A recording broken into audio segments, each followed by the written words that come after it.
To become a digital hub in Africa, Ghana's telecom industry needs more investment. The cost of data for the ordinary Ghanaian has become too expensive. It goes against the very ethos of our digitalization journey. The industry cannot continue to operate at the efficiency and pricing levels of the least efficient operators. The focus has to be on the best efficiency and pricing for the consumer. I commit to working with the industry players in setting clear policy guidelines that will remove any investor uncertainty and difficulties in business planning, including the expeditious allocation of spectrum, driven more by the goal of enhancing digital inclusion and less by revenue consideration. Another area I want to tackle is reducing the cost of living. Ladies and gentlemen, a major priority of my government will be to reduce the cost of living. The cost of living in the world has increased massively following the COVID pandemic and the Russia-Ukraine war.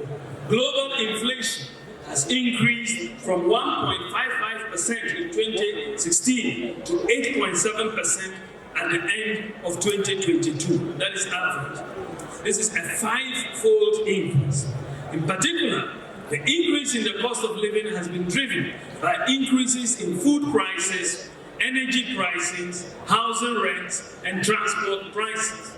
Therefore, any attempt to reduce the cost of living on a sustainable basis must tackle agriculture, energy, housing, and transport prices. And that is exactly what I am going to do.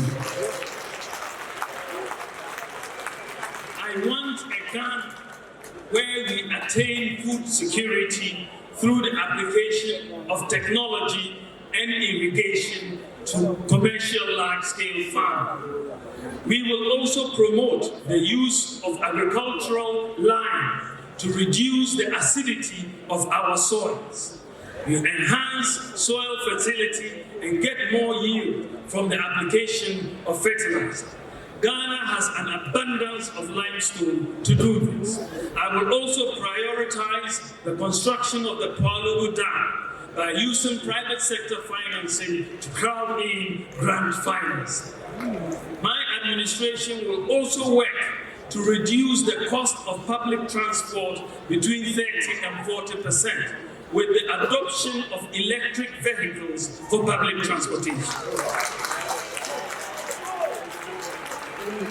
The public transport pricing formula is dominated by two variables: the price of fuel and the price of spare parts.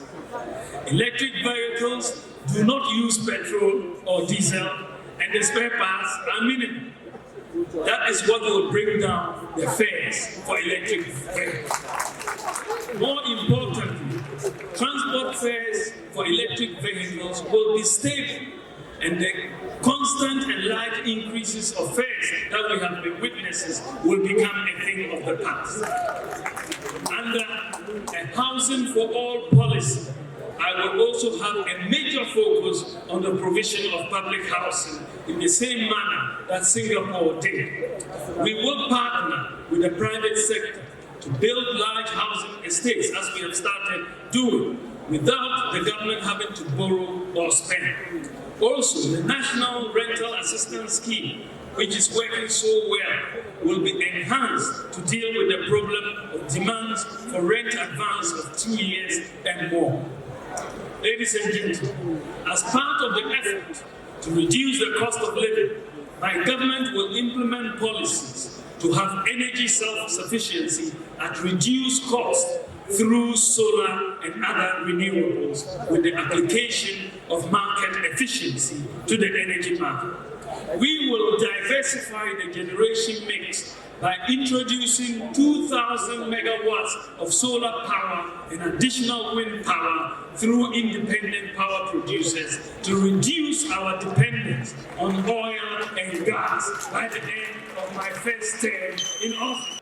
The current residential, commercial, and industrial consumers' power is still neither reliable nor competitive is the testament that the regulatory and administrative measures so far implemented have not fully achieved the objectives we have set for ourselves in dealing with the legacy issues we inherit. Therefore, like the telecom market, we shall work to bring efficiency of markets and expand competition from the more private sector participation in generation and retail. With reliable and cost-competitive power, we will attract more manufacturing capacity into the country, create jobs, improve services, export more products, and support our AfCFTA strategy to improve the participation of Ghanaian industries in intra-African exports and trade. Ladies and gentlemen, to assist in the transition to green energy, my government will abolish import duty on solar panels so that we can bring